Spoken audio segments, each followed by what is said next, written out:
Good afternoon. Welcome to this session. As you can see, the second keynote speech today is going to be by Professor Pulignano on the politics of unpaid labor, addressing inequality in precarious work.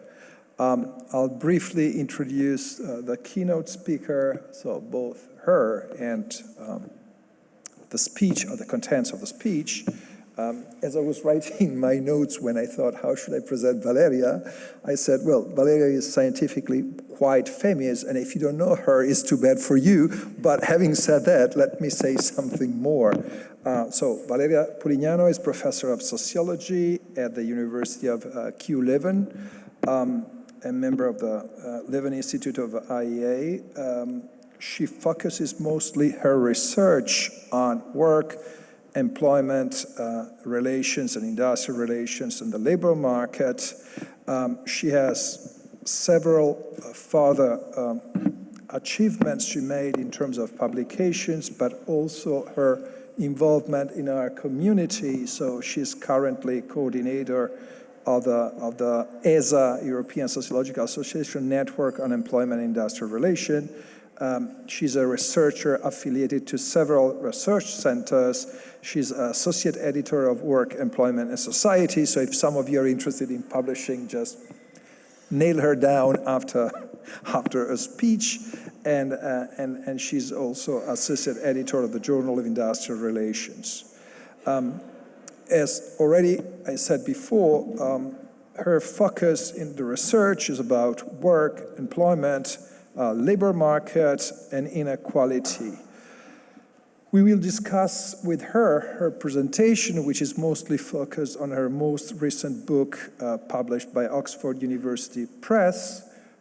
Why have we decided very happily to invite her, and we are happy she is here.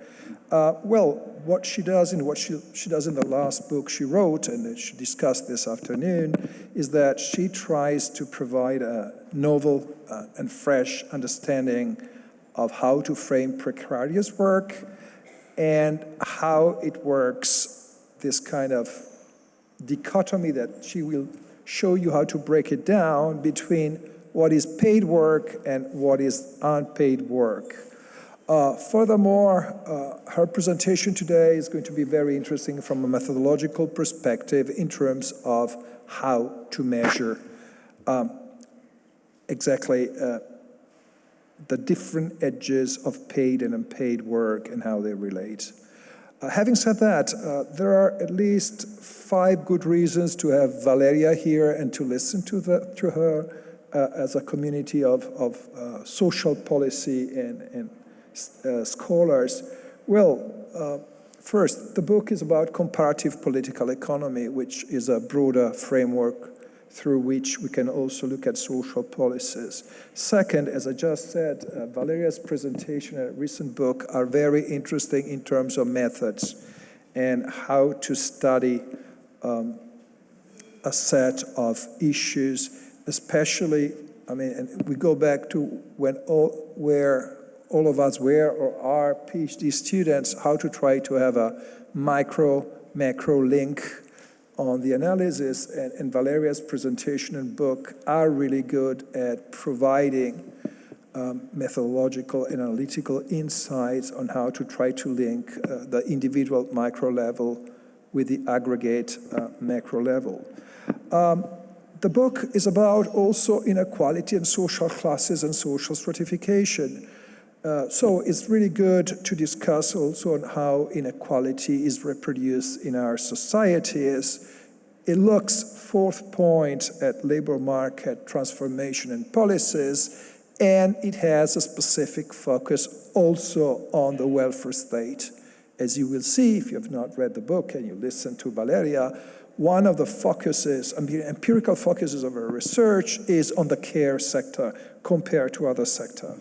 So, in sum, Valeria does something that I really appreciate when I read other people's books or research, and I hope I will be able, or I'm able to do it. She starts with a kind of an empirical focus but what she writes is not just interesting for those who study unpaid work, precarious work, care work, and so on. Of course it is, but by reading Valeria's work, talking now at her presentation that gave us, she provides a lot of analytical and theoretical insights on way broader socioeconomic issues. So even if you do not necessarily study some of the specific topics Valeria will talk about, my suggestion is please listen and read the book carefully, because it provides a lot of broader information which I think apply by large to our community, no matter what the empirical focus of our analysis is. So having said that, I hope I haven't taken too much time, and I'll give the floor to Valeria, and I'll thank her on behalf of all of us to be here. Okay, so grazie mille ad Emanuele. Mi fa molto piacere essere qui, soprattutto a Torino, dove praticamente ho svolto anche uno studio legato alla mia tesi di dottorato tanto tempo fa, non dico quanto tempo fa. Ho studiato la Fiat, il caso Fiat, l'introduction al tempo, soprattutto legato ai nuovi sistemi di organizzazione del lavoro. E come diceva appunto Emanuele, sono una sociologa del lavoro e delle relazioni industriali, ma comunque con un'attenzione anche alle politiche sociali e ai sistemi di welfare. So I will switch to English. It's a bit strange from my side, but that's how it is when, you try to manage with a lot of languages. And this is my situation at the very moment, being also an Italian hosted in Belgium. So, well, first of all, I would like to start with some introduction, and particularly linking my presentation to the main theme of this conference, which is about technology, climate, and demographic change and challenges. In fact, I think everybody probably will agree with me that we are navigating challenging times. And particularly, we are in a kind of situation where these challenging times are underpinned by what, in fact, scholars, social scientists talk and refer to being a multiple crisis of polycrisis.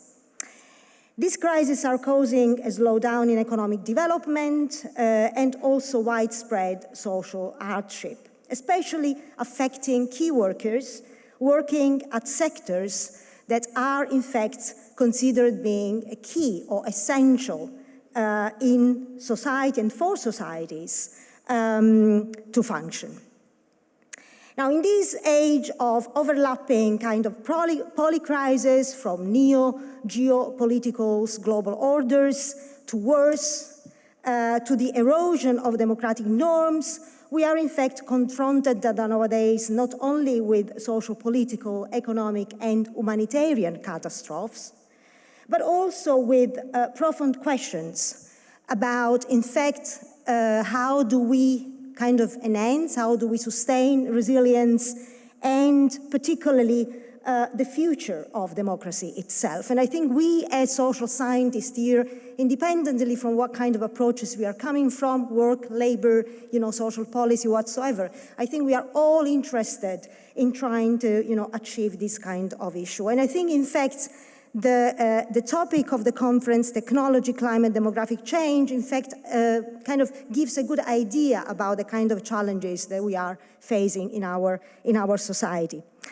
Now, as Emmanuele said, what I've been trying to do, actually, since the last, I would say, 5 years almost, is to work on a project, was a ERC advanced grant called Respect Me, and the book, which is The Politics of Unpaid Labor, is in fact a result of this project. It looks at one, I think, of the dimension, or one of the factors which is creating harm to people, working people, and which particularly in industrial employment relations and social policy and welfare, people refer to being wage theft. So when we talk about unpaid labor, particularly, we used to think about wage theft. What is wage theft in legal terms, in labor law terms, is an illegal underpayment or even not payment at all of legally owned wages to employees, so to working people. And this unpaid labor can take different forms over time, so related to time, underpayment of minimum wages, but also kind of unpaid social benefits, and last but not least, misclassification of workers. And we do know that misclassification of workers is one of the main issues that we are facing nowadays. We see particularly being an important element when we look at the emerging new areas of work, and here I refer particularly to the labor platforms, gig work, which is performed through platforms, and on which and or about which we do know nowadays we have a European directive on platform work, which should be implemented in different member states. We are still waiting how this implementation will work.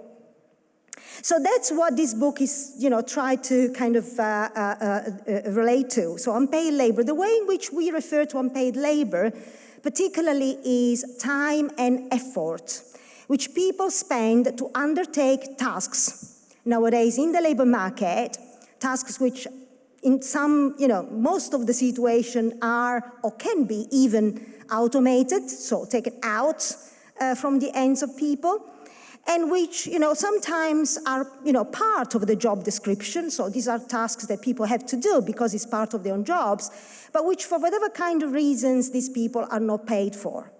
So what we wanted to understand is, first of all, why do these people do these kind of tasks?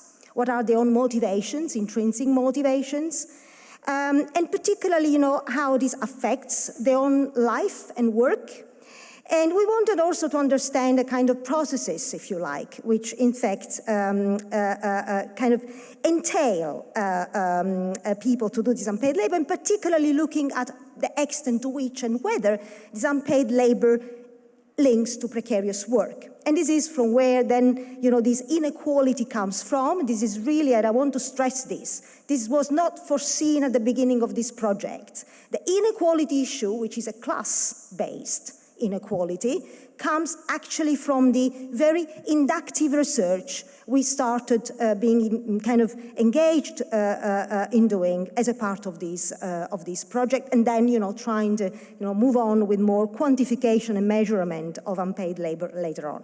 So this is the kind of things, and of course I'm not going to talk a lot about let's say I will not be able to link very much in details about, the book per se, but I hope that I will perhaps kind of foster a bit of interest from your side to read the book afterwards. So that's my kind of aim today.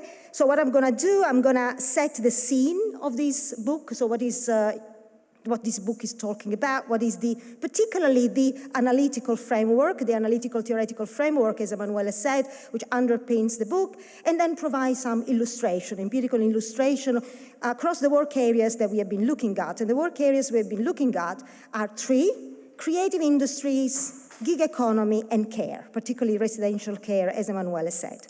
Now, let me start from these. I mean, I learned these when I was at Warwick University myself, as a scholar, as a lecturer. This is very British, the egg and chicken story, right? And the point is to understand or to figure out who is, what comes first. Is the chicken comes first, or is the egg which comes first? So actually, what are the mutual, if you like, kind of reinforcement that are happening here.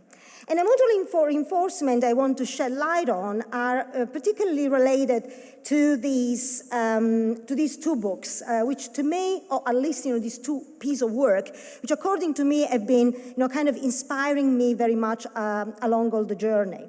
One is a chapter which was written by Paul Gomberg, he's a political philosopher, who wrote this interesting chapter in this Oxford Handbook of Distributive Justice, which was in fact edited by Serena Olsaretti, and where Paul Gomberg was talking about the fact that many people suffer unjust harm through their work, such as poor wages, precarious condition, and lack of recognition, all of which of course, compromise human dignity and foster inequality. Now, let me say that when we talk about inequality, and this has to be very central here in the discourse, we are referring not only to the material conditions of inequality, so material deprivations, which is related, in fact, to the fact that workers are denied, adequate pay or social protection, social benefits, and so forth. But we are also linking it to another aspect of inequality, which is called symbolic de-evaluation, in which, in fact,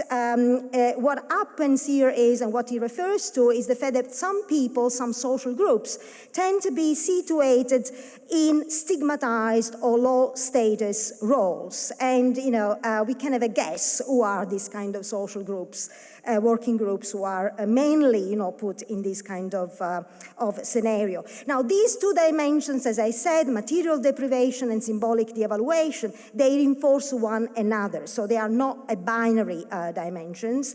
And particularly they, characterize more and more precarious work. If you want to draw a kind of parallel, if you like, to what I'm telling here now and the work done by some sociologists, you might want to think about Nancy Fraser, who is a feminist sociologist who actually talks about bivalent injustice by, in fact, linking particularly to the fact that workers not only suffer economic misdistribution through inadequate compensation and insecure conditions, but also cultural misrecognitions through a lack of respect for their labor, I would say, by being denied, in fact, dignity and value for the work that they do. And these are a particular social group. Okay, so that's what, links to the idea of Paul Gomberg. A bit, earlier than Paul Gomberg, a very interesting and famous, I would say, German sociologist, Arnold Rosa, who is a critical social theorist and is part of the Frankfurt School. He wrote about societal acceleration. What this societal acceleration is about the fact that people are, in fact, keeping doing many things at the same time. And particularly the social acceleration, according to Arnold Rosa, unfolds from the integration of digital technologies. So, technologies out there accelerate our time of work and life. And also, the fragmentation, he says, of work in labor market, particularly of work tasks and employment forms. So again, the kind of engagement with the employment contract forms. Now, what also Arnold Rosa points very clearly is that this social acceleration creates alienation. Now, what is this alienation about? Alienation comes from the fact that by being entrapped in this social acceleration, people lose the capacity to establish social relationship with other people outside, within the area of work, outside the area of work in life, and so in society overall. And this creates, in fact, as he says, alienation. Now, why these two pieces of work, according to me, are reinforcing one another? Well, they are reinforcing one another, and this links to the chicken and egg story, because on the one hand, we see that precarious and unjust labor conditions are in fact increasingly shaped by, in fact, what Arnold Rosa calls social or digital acceleration. But on the other hand, the very logic of acceleration depends on labor that is flexible, but is also and underpaid and segmented. So therefore, at the end of the day, what we see here is that technological societal acceleration, which in fact produce economic efficiency and should actually make people free of their own labor, at the end of the day, doesn't do this and results in greater inequality and harm. And at the same time, the efforts that people spend to survive in this accelerated society reproduce the very injustice that Paul Gomberg is talking about. Now, the question is, why this is happening? How can we explain it? And of course, we know how to explain it. Long time ago, Karl Marx was talking about exploitation, was talking about surplus value, extraction of surplus value from workers. This is, in fact, what we could nowadays, in a contemporary fashion, talk and refer to unpaid labor. But this is not all the story, I would say. And in fact, I think this is not all the story, because the traditional concept of exploitation, in the way in which Marx was talking about, hides an important thing. He hides this dichotomy, in fact, between productive wage and unproductive, unwaged, socially reproductive labor. That's, in fact, the way in which, particularly in sociology, we refer to when we talk about unpaid labor and unpaid work. This is socially reproductive labor, the labor which is done for care, for love, and mainly done by women. Now, the kind of dichotomy which, in fact, needs to be overcome has been, in fact, pointed, that this is not me who has been doing that, has been done years ago by feminist scholars. And here I just wanted to just pick up two of them, Silvia Federici and Rosemary Crompton, that in fact, talking about unpaid labor and paid work, they emphasize the need to move behind this kind of a dichotomy. Federici, particularly in 1975, wrote this very interesting piece of work, Wages Against Housework, where in fact she was arguing that, actually she was criticizing the false, in fact, dichotomy by exposing how housework and reproductive labor through unwaged are central to capitalist accumulation. And in fact, Federici says this is, well, they say it's love, but it is unwaged work. On the other hand, years later, Rosemary Crompton, a British sociologist of work and employment, empirically showed how work on gender and the family, particularly in relation to male breadwinner models, is very important. And particularly her work tried to point to the fact that families need to adapt to these economic and policy shifts. And in fact, she was actually trying to illustrate that even when women enter paid work, the ideological weight of the breadwinner model persists, shaping, in fact, what she calls a double burden for women. So waged work is layered atop continuing unpaid care responsibility. And I can tell you that we found a lot of this dual burden in our work. We have been doing particularly in residential care, but also in the creative industries where we see this dual burden coming through. And, the difficulties for these women to kind of sustain, make their own work and life sustainable out of it. So at the end of the day, what I want to say here, just to be very short, is that both Federici and Crompton, they challenge the idea that only wage labor counts as real work and show how ideological construction of labor are embedded in both capitalism and also welfare policy. Now, what are the implications here? Implications particularly for labor justice. Well, first of all, rejection of this ideological distinction, as I said, productive and reproductive work doesn't work. We need to move behind. We need to include unpaid, in fact, gendered and invisible forms of labor in our equation of work. It's just work. And particularly, I think, we need to recognize how welfare states, households, and labor markets, they tend to co-produce labor arrangements, and particularly these kind of labor arrangements. And just to give you some example of what I want to tell here, well, these labor arrangements are not, in fact, natural outcomes of the economy, but are configurations which are produced at the intersection of policy, family strategies, and employer-worker practices. And just to give an example of the part-time work for mothers in the Netherlands, just not to talk about elder care in Southern Europe, which is something that you are very familiar with. Well, part-time work for mothers in the Netherlands, you know that Holland is very famous for part-time for women. Almost 90% of the women in Holland, they work part-time. Now, the prevalence of part-time female employment is an arrangement which is co-produced by subsidy structures, family strategies, and employer offerings. From the side of the welfare state, childcare, of course, is expensive, but partially is subsidized under specific employment conditions, of course. Not everybody can afford it, and not everybody can have it subsidized. Parental leave is limited compared to Nordic countries.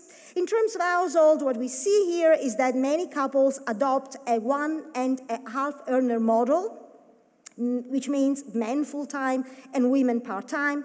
In terms of the labor market, employers normalize part-time contracts in the Netherlands by making it the default in job design, scheduling, contracts, and also workplace culture. And how do they do that? They do it by using specific organizational practices, institutional norms, legal contractual arrangements, cost also rationale, and cultural embeddednesses. And I don't have the time to go very much into details on that. In any case, people also looking at social policy and welfare, much more broadly have been actually talking about this issue very clearly. So I'm just pointing to some of the research which has been already done in this respect.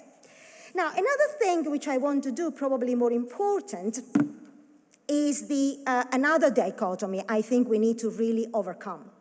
And it's time that we do it, and it's time also the labor studies people do it, which is the dichotomy between waged inside the employment relationship and unwaged labor outside an employment relationship, the so-called self-employment. And, I don't want to sound too much kind of critical here, but I think that we really need to kind of look more encompassing when we look at, what is inside, what is outside an employment relationship. As we know, people now talk about bogus self-employment. They talk about the blurring of the boundaries between employment and self-employment. So, we need to be there in doing that. And in particularly our work, which, we have a chapter in the book where we look at the way in which freelancing, autonomous workers who want to be self-employed, they are not bogus self-employed, they want to be autonomous workers. How do they work? How do they experience, work, and particularly unpaid labor through this platform? Now, we use the term of digital tournament in our work.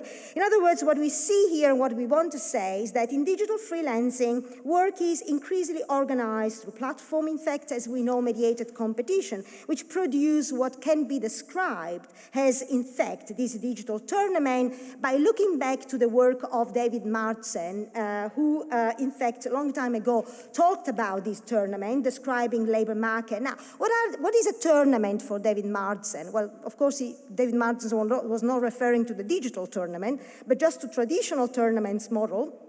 And when he talks about this traditional tournaments model, he looked at labor market as being structured around hierarchical competition, where rewards, such as, in fact, permanent employment, promotion, or financial gain, are distributed according to relative performance rather than fixed outcomes. We see this being particularly the case of freelancing and freelancers performing work through platform.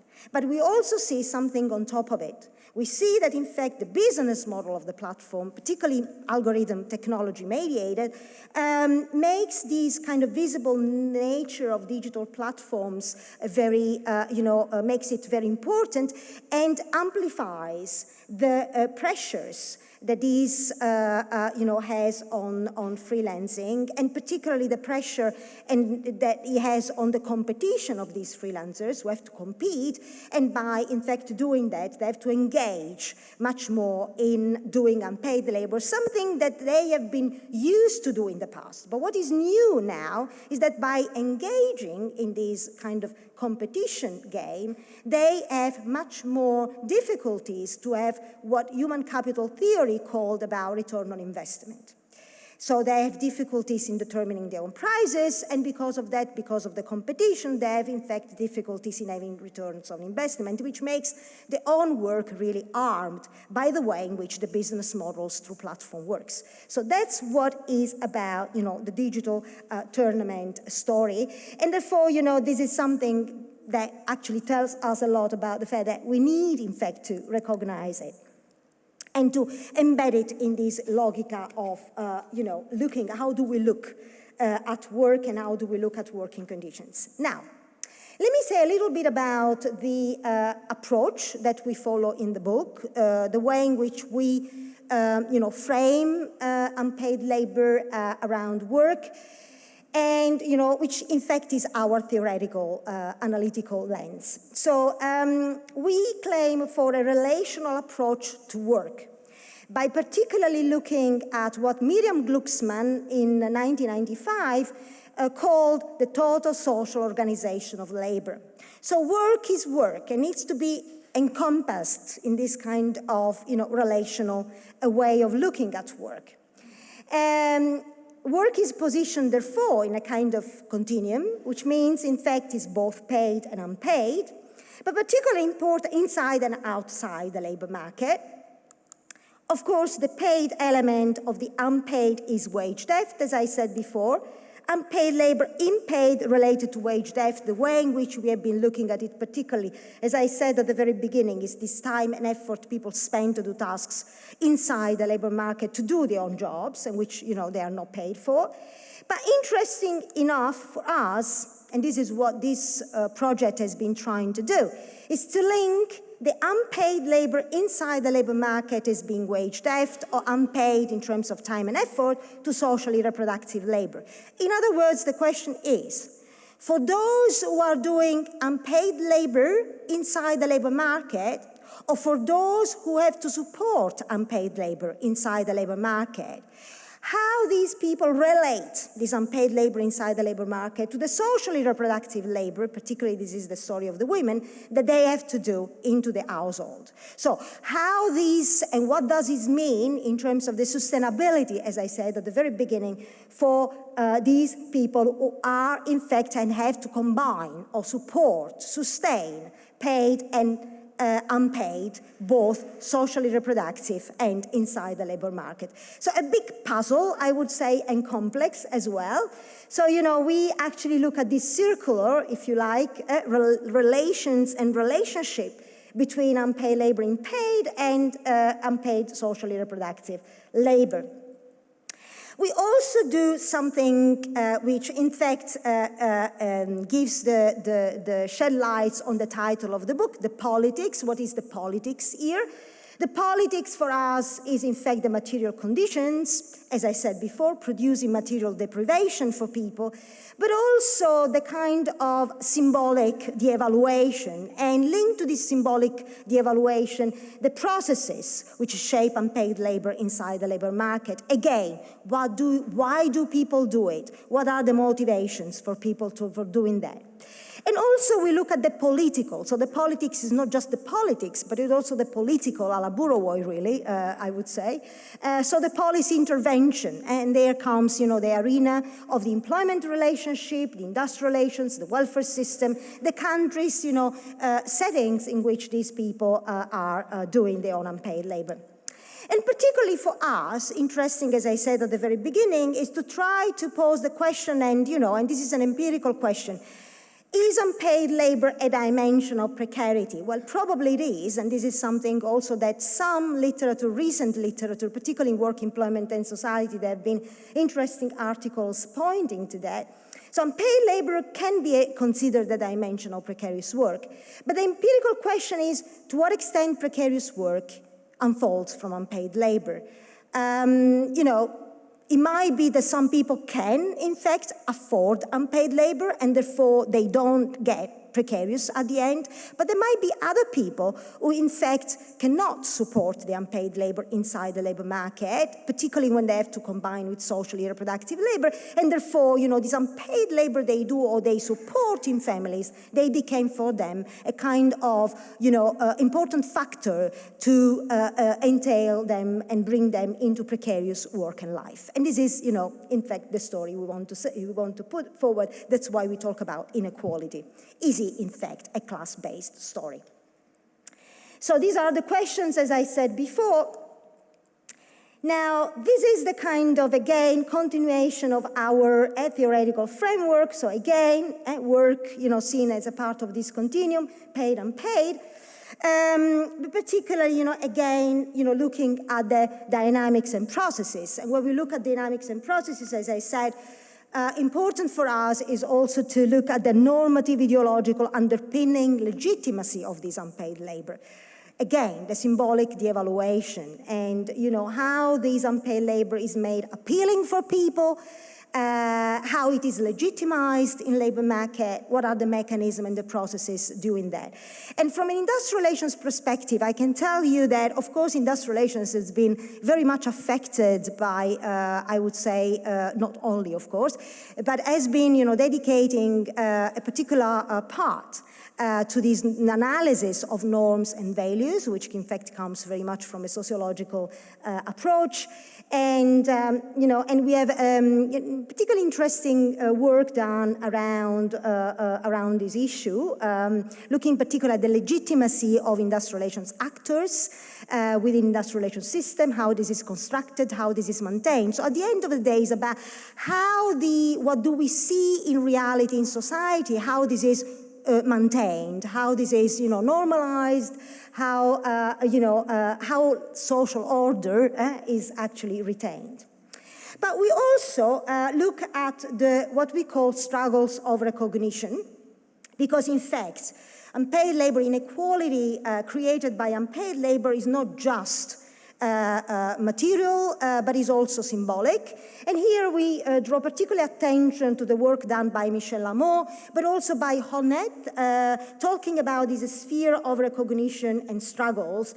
And as Honneth talks about, he talks about this different sphere of recognition, like the sphere of love, where in fact, you try to struggle because you want to neglect the kind of abuse that you are in fact receiving, not only in the private sphere, violence, for example, but also at work, in the public sphere. So, getting the possibility to have emotional recognition and value for the work that you are doing.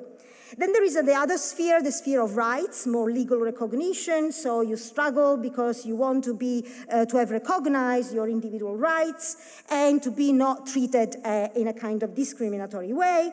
And then the third sphere is the sphere of solidarity, which in fact, looks more at the skills that people do, the kind of contributions that people bring to the labor market, and therefore the competencies that people they have, the professional and professionals, and the competencies that they deliver and the value they want to be recognized when they, deliver these competencies in the labor market.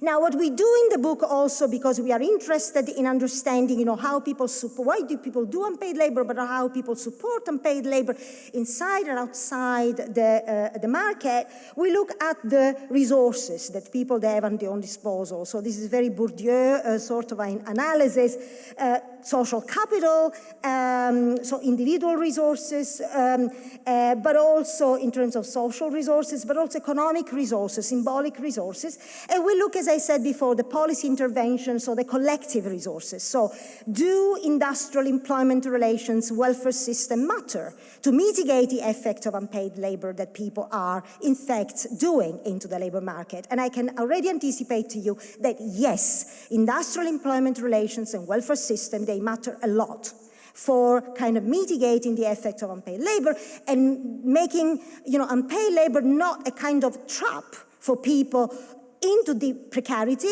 but actually using the unpaid labor as an opportunity, really as a social capital to have opportunity, to make career in their own work and combine also in their own life. Now, I want to make a little I don't know how I'm going with the time. I'm just talking. Emanuele will, okay.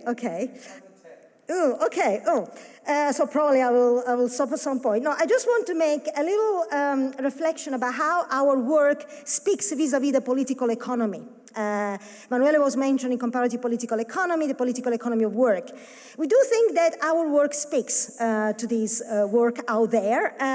First of all, because neoliberal policies, as Lucio Baccaro and Chris Howell they were talking about, in which in fact, they link to the employer capacity to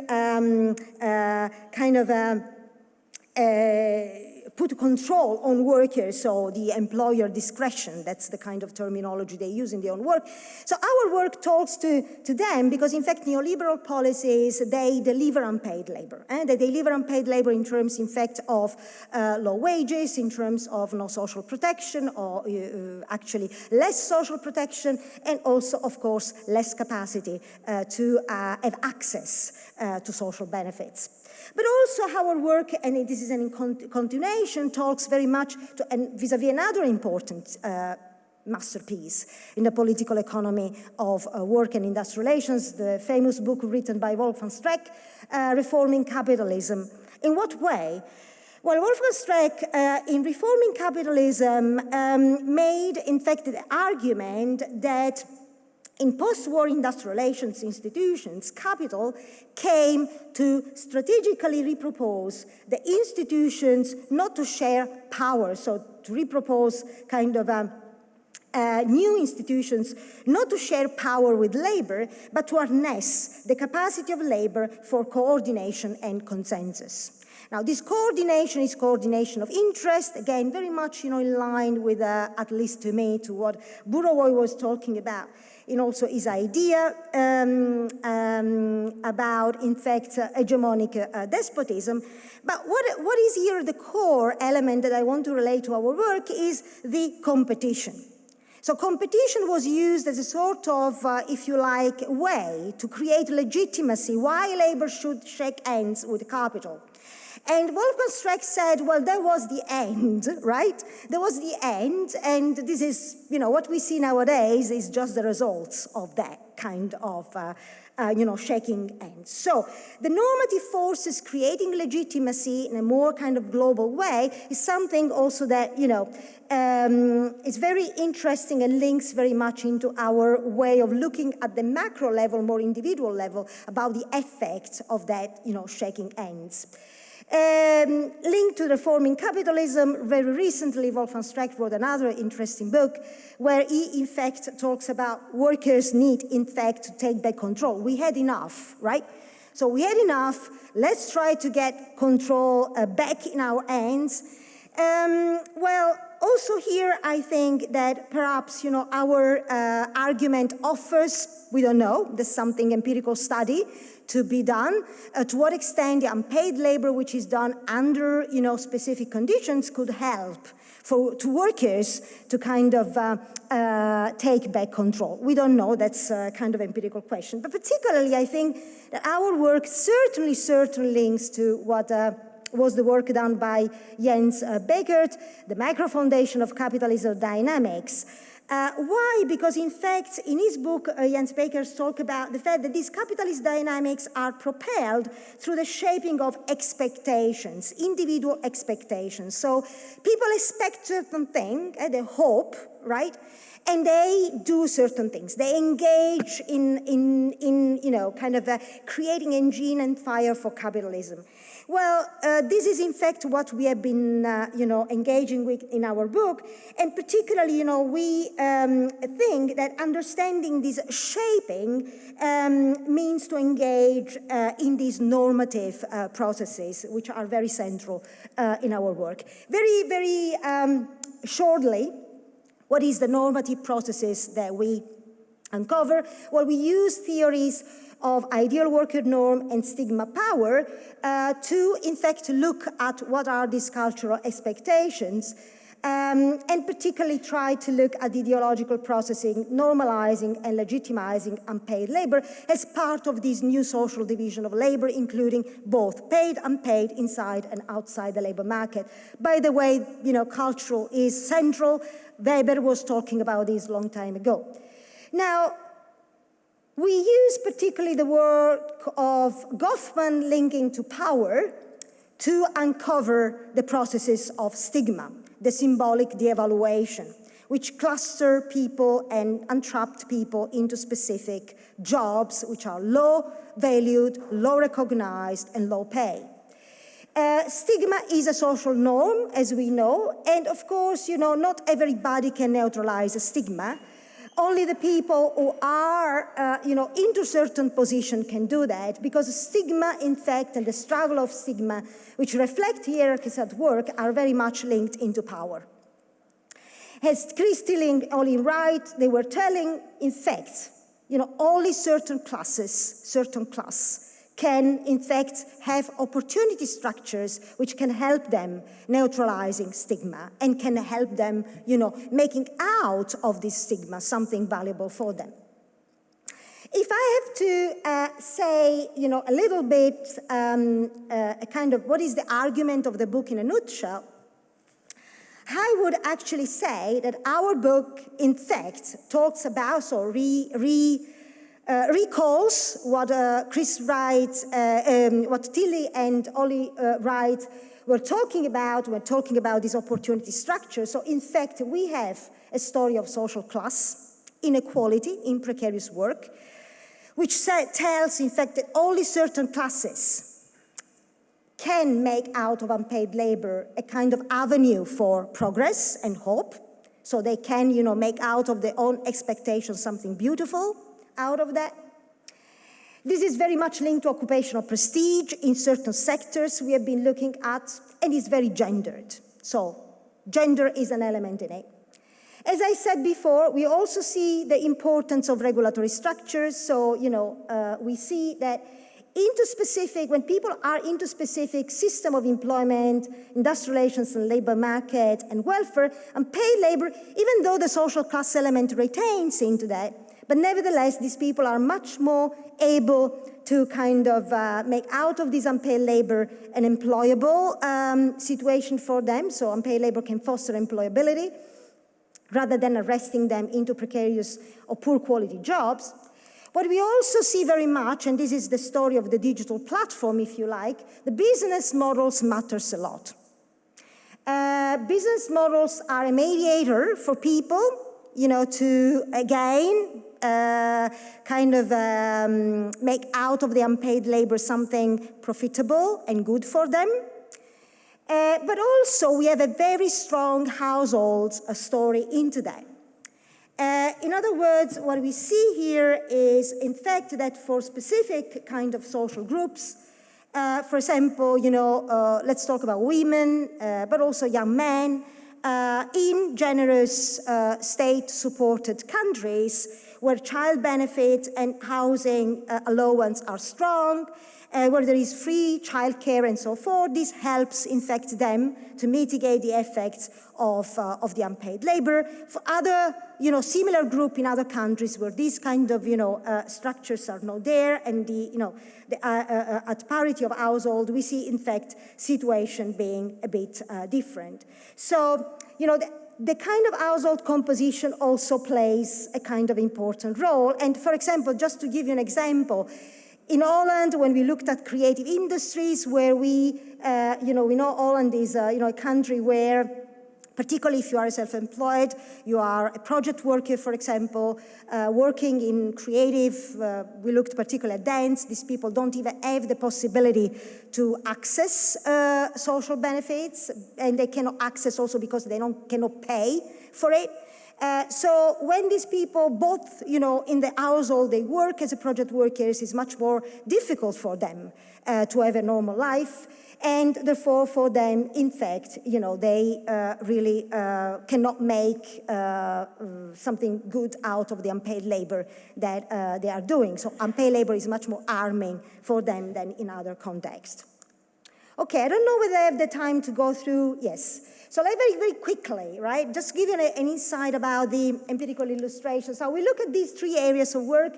In creative industries, we looked at ballet, which is a very elitarian work area, residential care, and freelancing. And these are exactly the kind of unpaid labor we have been uncovering. So it's a story of work extensification and work intensification, different across the different areas of work in the different countries we have been looking at, which are indicated by the flag out there. Now, we have been doing a lot of qualitative research. Our project was inductive at the very beginning because we wanted to uncover the unpaid labor and the forms of unpaid labor, the conditions. But we also been collecting a lot of diaries, so-called working diaries, very much, kind of, well, there used to be a tradition in sociology of work, and this is what, for example, in ballet comes through. So you have, the forms of unpaid labor that people report in their own working diaries, linked to some example of quotes, linked to the narrative interviews that we have been doing, and also the percentage of unpaid labor that they do. Now, as you can see here, for dance is really a story of work extensification. People report 64% and 62% of people reporting that they do unpaid labor because they work longer hours. Because they have to do different things which are actually part of their own jobs, but as I said before, they are not paid for. For example, preparation time, planning time, rehearsal, promotion and networking, and also keeping in shape, like, for example, going to the gym. And this is what, I wanted to give a kind of quote as an illustration of that. Here, Lisa in Holland, this is the story of Lisa framing unpaid labor is a necessity, doing the stuff which are part of the job I have to do, but I'm not paid for. As I said before, even going to the gym. For care, residential care is a story of work extensification and work intensification. So working faster because of the organizational business models, and also working longer. Here you can see 40% and 48% of people reporting, in fact, that they come to work early, they go to work to home later, and also they say we actually do everything, which means that we have to work quite at a kind of tight pace. And this again, the kind of quotes which illustrate a little bit that. What is interesting here, at least to my view, these people telling about coming to work earlier, going to home late, they do it because they actually have to do their own work. So if they have to do their own work, it seems that the organization for what they are, their employer, in other words, and the way in which work is organized, doesn't give them time enough to do the work in the way in which should be done. In fact, if I have some room, says Marianne in Germany, to do something with people, just to ask them how they are, I need to come here earlier and going home late. At the end, we also contextualize these forms of unpaid labor. And what comes through, particularly when comparing, across the different countries, comparing care and creative industries, we see that the story is contextualized into a story of labor shortage, particularly the case of care, and a story of market competition, particularly the story of creative. In other words, in these countries, Sweden and Holland, particularly Holland more than Sweden, where public funding for creative dance organization has been shrinking, particularly in the Netherlands in comparison to Sweden, we see that people reporting, that if they don't do this, they are out of the job, they are out of the sector. Nobody will call them again. So market competition played an important role. As a result of this shifting from public to private funding. In care, as I said, is more a story of labor shortage, where in fact, people report, if I don't do this, who has to do that? There are no other people who can do this work. At the end of the day, is also a story of pressure embedded into this social structure, market structure, organizational structure, a story of artistic pressure leading to prestige, in creative. If my family can support me, again, I can actually do it, and I can carry on doing it, and perhaps I will reach out something which is recognized in society, becoming an artist. Whereas in residential care, people reporting very much this moral pressure. Again, make sure that everybody is taken care of. This is what we as women usually do. So this is, a kind of already expected story. Now, and I will close here perhaps. I won't have the time to go into freelancing, but I want to just show 2 slides. One slide is, okay, so I started by saying, does unpaid labor creates precarity? Well, what we see here, and this is really a story across the 2 countries, is that For creative dancers, we found a no-binary relationship between unpaid labor and precarity. In other words, we see people doing unpaid labor under the condition of prestige and income being able to support unpaid labor and carry on doing, their own work under, let's say, normal case circumstances. Of course, in Sweden, where, the Nordic model is much more, stronger, we see this is reinforced, right? So we see a situation of the Swedish dancer being even better than the situation of Holland. For care, we see a kind of binary relationship between unpaid labor and precarity. In other words, even in more regulated countries like Germany, where, for example, minimum wages are in place, we see, in fact, that regardless of the individual and collective resources, these women, mainly, doing unpaid labor inside the labor market and having to combine it with socially reproductive labor at home, they face much more struggle to sustain their own unpaid labor in the labor market. This is related particularly to their own, again, class. These women are, I wouldn't say the majority of them, but particularly the working class women reporting this being really a problem for them. And that is how we see also the class reproduced through a prestige status and a gender role in the two different work areas. Well, as I said, institutions matter? Yes, they do matter. I explained already how. Perhaps interesting to point about the household here. As I said before, being in a single or double income household, having public affordable care support, so in countries with generous welfare, and flexible working hours helps people. And here we see, in fact, dancers in Sweden being better off than in Holland.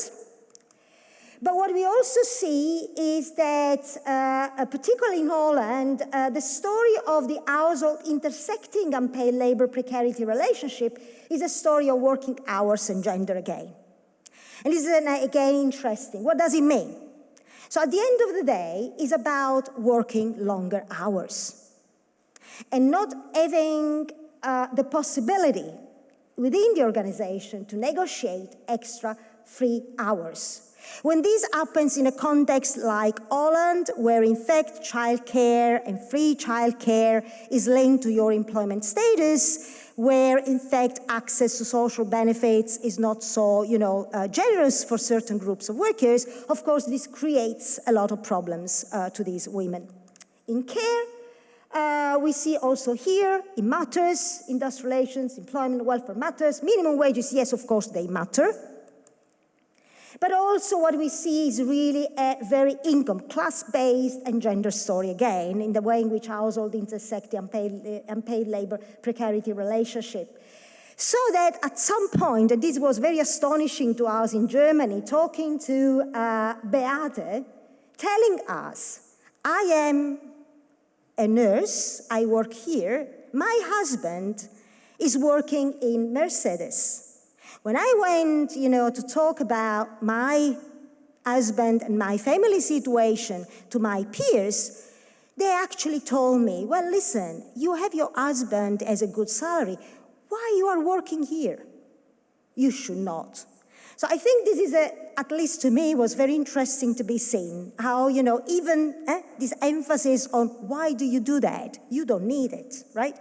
So we see here in care having really a very strong income-based and gender story, which is very much related to the working class status of these women. They are not, as I said, all working class women working in care, but the majority, particularly in the UK, is really very high. In Germany, it's less high, but even for those who are not working class, that's the kind of answer that they get. And I will stop here. I don't think I have the time, but I will, if you allow me 1 second, Emmanuele. Yeah, I just wanted to go because, this is quite interesting, I think, from an industrial employment relations point of view, and perhaps also for you as social policy welfare. So, what do we learn from our story on unpaid labor? And what do we learn particularly when we think about how to solve the problem of this unjust harm through labor? Well, first of all, our story tells a lot that we need to start looking at work from a relational perspective. At least having done it after 5 years, it was quite interesting and illuminating for us. We, as industrial relations scholars also, we have been very good, I have to say, to kind of link meso, macro, macro, the institutions, organization, and individual level. But we have been less good in looking at, within these different meso, macro, and macro, at the kind of intersecting of paid, unpaid, declared, undeclared work. And I think that we need to start, being engaged in this kind of story. We also need to be engaged in story of claims makings, and I don't know, but in industrial employment relations, there is a lot, starting in that sense. How norms also, play an important role in expropriating or reserve resources for some social groups and not others. So very much, in line with the economic sociology, Jens Beckert talking about, individual behaviors and expectations. How these expectations are created, are they met, and what are the processes for doing that. Also, resistance is very important. Of course, I wouldn't say it's not important from a labor perspective, but acquiescences may reflect also cultural legitimacy and, of course, lead to painful resignation in the face of new power relations. And we need to understand that. We need to understand this context as well. Industrial employment relations has been built around class. Social class, in fact, we found is not neutral to employment, industrial relations, and perhaps also welfare and social policy. And very important, we need more research on digital business models, which in fact accelerates the impoverishment of resources, what we call occupational prestige. Freelancing entering the platform, of course, the class element is probably, kind of mitigated, as Martin Dahle and Lentorvinta said, but also when you enter this platform then, we see a kind of polarization, class polarization. So we need to kind of engage in this kind of analysis and look at how, in fact, digital worlds enhance segmentation by replacing, in fact, collective structures with individual-based tools for the governance of work and intersect it with welfare industrial employment relations system. So we need more, in fact, mixed method, I would say, research design, and we need particularly more kind of inter-level or across levels analysis. I know from a quantitative side it's very difficult sometimes to do multi-level. We are now facing the difficulties of doing that. But, nevertheless, there are also interesting ways how we can move and analyze further. So I will stop here. Thank you very much. Thanks, Valeria. Thanks a lot.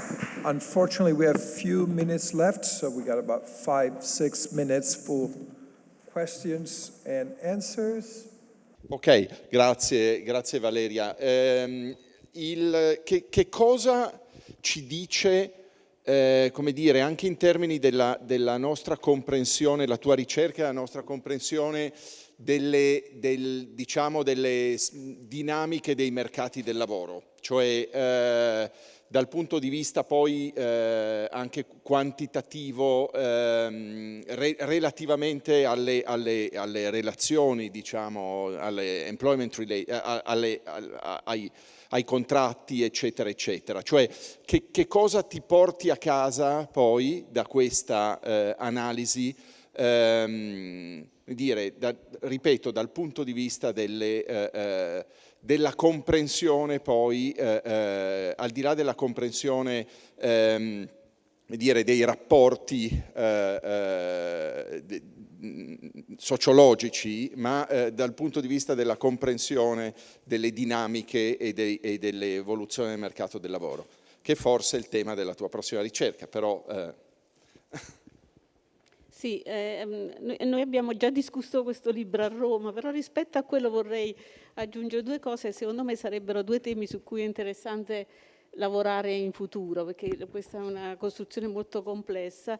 La prima è di approfondire anche il rapporto però tra unpaid work nell'ambito del care che viene erogato all'interno della famiglia e quello che viene erogato all'interno di strutture pubbliche o convenzionate, perché c'è secondo me una differenza molto forte, quindi sarebbe interessante. Sappiamo che ci sono anche forme di sfruttamento nel terzo settore abbastanza consistenti. E poi un altro tema che secondo me sarebbe interessante approfondire è quello, qui siamo in Piemonte, a Torino, quello che prima lei vi chiamava il lavoro ben fatto, cioè quanto dell'unpaid care è una fonte di intima soddisfazione perché ti fa raggiungere un maggior livello di professionalità, penso per esempio ai ballerini, ma penso pure al nostro lavoro, no? Cioè, se io devo farmi 10 ore di treno per andare a sentire una conferenza interessante, non lo vivo come un extra lavoro, ma se io sono un pendolare frustrato perché comunque poi devo lavorare in una fabbrica dove devo tagliare solo le zampe alle galline, è ovvio che quell'aggravio che è rappresentato anche dal pendolarismo mi pesa molto di più. Quindi credo che sia anche importante valutare anche aspetti magari immateriali derivanti dalla soddisfazione che si ricava dal proprio lavoro nella valutazione della unpaid work. Se ho inteso bene come tu lo interpreti, l'unpaid work.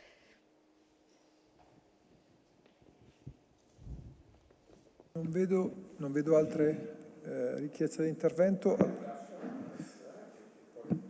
Forse faccio qualcosa io perché sono le 3:30, Stefano. Sei tu l'organizer, io qui sono.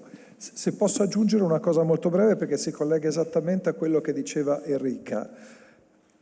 Quindi noi come gruppo professori accademici universitari saremmo più vicini ai dancers, cioè una delle cose che mi porto via oggi pomeriggio ci piacerebbe. Cioè, però è la domanda, uno dei due punti, lo faccio breve, è il punto di Enrica, cioè se io dovessi valutare Espanet è tutto work extensification, ok? Cioè se io dovessi valutare quello che esattamente stiamo facendo qui oggi, per essere anche più cinici, i professori e le professoresse ordinarie in cui nel sistema italiano non sei pagato di più e non devi fare più carriera, se usassi il tuo schema, questa è work extentification, che forse lo è, però come direbbe Enrica, magari almeno per un meccanismo anche di autoselezione, immagino che i presenti non lo vivano così. Allora il mio tema è esattamente come consiglio, cioè come intrecciare le chiavi di lettura che dai e anche come cerchi di misurarle in maniera molto interessante, cioè quanto ricorre il tema, ad esempio del tempo extra, in qualche maniera però ponderandolo rispetto alle aspettative individuali, cioè nel tuo modello il fatto che persone diverse possono avere un rapporto con il lavoro diverso in termini di anche realizzazione personale, ok, che va al di là del lavoro, cioè gli approcci dei motivazionalisti, ok, il lavoro come forma di crescita della persona, che so che è un terreno molto rischioso, perché appunto poi torni nella critica, fai extra lavoro non pagato, è sfruttamento e te lo fanno passare come crescita e maturità dell'individuo, però questa dimensione c'è costantemente. Io credo che nel lavoro che hai fatto è molto bella la prima parte, però non è sufficientemente tematizzata questa, così come, chiudo, tu scegli 3 tipi di occupazioni o professioni che sono tipicamente post-industriali, però una parte dell'analisi che approcci è da un mondo manifatturiero industriale, in cui però era anche più semplice stabilire, secondo me, in maniera chiara ed oggettiva e soggettiva quando avveniva un'estrazione del surplus. Quindi forse non solo usare i settori diversi come hai fatto, ma in prospettiva fare ricerca su come cambiano i contenuti del lavoro in settori diversi, anche in termini di motivazioni, secondo me potrebbe essere un elemento che arricchisce, perché appunto se no ci troviamo le tipiche situazioni che sono modelli che si applicano a tutti, meno a noi che siamo ricercatori. Cioè, quando io sono trovato non con questa ricchezza tua di analisi, ma su analisi su altri aspetti specifici di care work, dico ok, bello il tuo schema, prova a applicare a te come ricercatore università o ricercatrice. Ti troveresti? No, noi siamo una cosa diversa. No, se questo deve essere un modello interpretativo, dovrebbe essere interpretativo per categorie molto vaste. Però complimenti, è molto bello sotto il profilo analitico, teorico e metodologico. Allora, innanzitutto grazie mille. Dunque, io vorrei iniziare, cerco un po' di, articolare tra le diverse domande. Allora, sicuramente c'è un aspetto fondamentale che bisogna mettere in rilievo, che è quello della stabilità e della individualizzazione oppure della frammentazione dei contratti, frammentazione insomma del lavoro, no? Che crea appunto situazioni più o meno di sicurezza, di prevedibilità, anche di, diciamo, possibilità da parte dell'individuo di poter programmare. E questo è centrale, ed è centrale sulle dinamiche dei mercati del lavoro, quindi nel senso che appunto, cioè almeno la nostra indagine fondamentalmente poi, ed è vero, ci ritroviamo, a parte nel caso dei residential care, quindi nel caso delle case di cura, però nella maggior parte si parla di contratti di lavoro a tempo insomma determinato, lavoratori su progetto, self-employed, quello che sia. Quindi queste sono persone, sono professionalità, chiamiamole professionalità con il loro nome. Anche chi lavora in care ha una professionalità, infatti, concordo con Enrica. Però questi contratti ovviamente si sono andati sbriciolando con il passare del tempo, soprattutto legato a quello che dicevo nel caso dei creativi, legato al fatto che appunto c'è stato uno spostamento dei fondi pubblici, fondi privati, per il supporto insomma delle cosiddette organizzazioni, insomma nel nostro caso del ballet. Quindi praticamente questo ha contribuito ovviamente a creare molta instabilità, e lo vediamo soprattutto nei risultati della ricerca. Quindi l'aspetto contrattuale della stabilità e dell'individualizzazione secondo me è un aspetto fondamentale che si lega appunto alla insicurezza o alla predictability, chiamiamola da un punto di vista insomma dell'individuo. Cosa mi porto a casa o cosa ci portiamo a casa? Tante cose. Innanzitutto, soprattutto anche questo modo di vedere la precarietà con l'insicurezza. C'è un dibattito decennale, diciamo, tra precarity e insecurity. Sono la stessa cosa, non sono la stessa cosa, subjective, objective, eccetera, eccetera. Effettivamente la nostra ricerca mostra molto chiaramente che c'è un aspetto soggettivo e c'è un aspetto oggettivo della precarietà e delle insicurezze, che non tutto quello che è, chiamiamolo precarietà, porta ad un'insicurezza, dipende appunto dalle condizioni e dai contesti.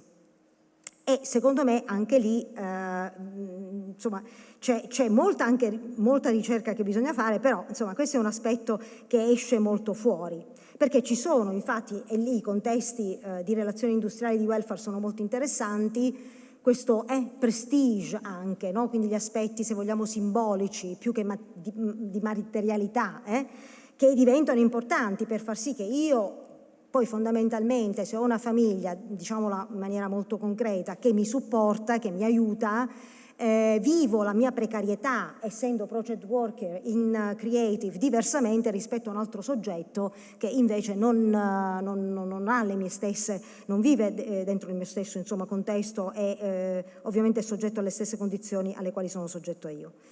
Ora non so se questo insomma dà un po' illustra un po' di più sugli aspetti insomma soprattutto avanzati da Stefano, anche un po' avanzati da te Emanuele, cioè il discorso dell'accademia, cioè è vero, io ricordo quando facemmo la presentazione del libro online con Enrica è stata la prima che fece la domanda: ma perché non hai fatto questo studio prendendo in considerazione noi come accademici? Ed effettivamente è così. Però di nuovo c'è una differenza, ci sono questi aspetti di nuovo oggettivi e soggettivi che si intrecciano, cioè come l'individuo come dire experience da un punto di vista proprio della soggettività, la stabilità o l'instabilità è legata ovviamente a tutto un sistema di condizioni che sono legate al contesto nel quale appunto lavora, non soltanto contesto insomma di employment, di welfare e familiare, ma è anche legato ovviamente alla stabilità, ovviamente dei contratti, quindi c'è anche l'aspetto oggettivo che ovviamente è molto importante. Quindi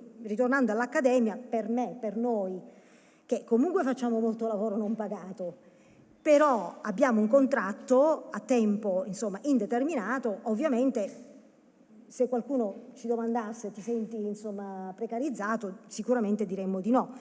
Però domandandolo a un'altra persona che magari non è dentro una condizione simile, molto probabilmente risponderebbe in maniera diversa. E quindi questi aspetti insomma che si intrecciano, quindi lì secondo me c'è un aspetto insomma interessante da prendere in considerazione. Per quanto riguarda poi gli aspetti materiali, immateriali, quindi anche lì è molto interessante.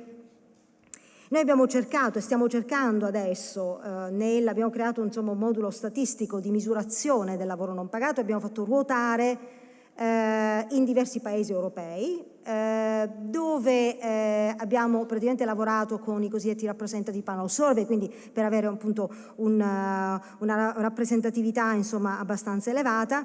E notiamo che la gente riporta molto di questo lavoro non pagato e lo riporta sia per aspetti materiali, quindi insomma, che ne so, il computer che non mi viene pagato, piuttosto che i tempi insomma, di percorrenza, devo andare al lavoro, devo prendere il taxi o devo prendere, che ne so, l'auto, eccetera, eccetera, ma anche per aspetti immateriali.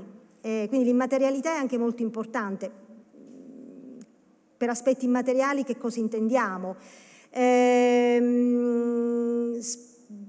Tutto ciò che riguarda, se vogliamo, le emotional, legati anche ad aspetti di violenza sul lavoro, harassment sul lavoro, l'essere soggetti a stress, che magari potrebbe anche essere legato ad altre dimensioni legate alla job quality. Ma comunque ci sono tutti degli aspetti di materialità, chiamiamoli un po' di stress, che praticamente la gente riporta e che ovviamente poi vanno ad incidere su come la gente legge questo lavoro non pagato, se positivo o negativo, a seconda di come appunto, se la gente dice effettivamente quello che sto facendo viene riconosciuto dalla società oppure non viene riconosciuto. Quindi c'è questo aspetto anche del recognition che è molto importante, che si lega al symbolic evaluation o devaluation. Quindi ci sono gli aspetti materiali e gli aspetti anche immateriali. Per quanto riguarda, sul care concordo insomma, che comunque bisogna fare una distinzione tra famiglia e strutture pubbliche. Noi abbiamo preso in considerazione ovviamente lavoratori che lavorano dentro strutture pubbliche, però ovviamente sono lavoratori, lavoratrici nella maggior parte dei casi, che hanno un peso familiare non irrisorio, quindi molto importante, e per le quali appunto il dovere sostenere il lavoro non pagato, non soltanto fatto da loro all'interno di queste strutture pubbliche, ma anche fatto da altri membri della loro famiglia, soprattutto, che ne so, i mariti piuttosto che i partner, eccetera, eccetera, ovviamente va ad incidere anche sul loro, come loro realmente leggono e leggono la possibilità di sostenere questo modo di lavorare a lungo termine. Nella maggior parte dei casi queste lavoratrici riportano che appunto per loro diventa insostenibile e soprattutto diventa insostenibile non tanto il lavoro, diciamo, il work extensification, ma più che altro il fatto di dover lavorare intensamente all'interno dei luoghi di lavoro e di non essere riconosciute per la professionalità del lavoro che giorno dopo giorno insomma svolgono. Quindi alla fin dei conti secondo me è forse quello che, non lo so, la ricerca futura dovrebbe cercare di fare un po' di più, piuttosto che appunto guardare ad aspetti materiali, soggettivi e oggettivi, e cercare di integrare questi elementi. Molto difficile, complesso da un punto di vista empirico, però secondo me diventa molto, molto interessante, soprattutto nelle realtà di lavoro, nuove di lavoro che stiamo vivendo.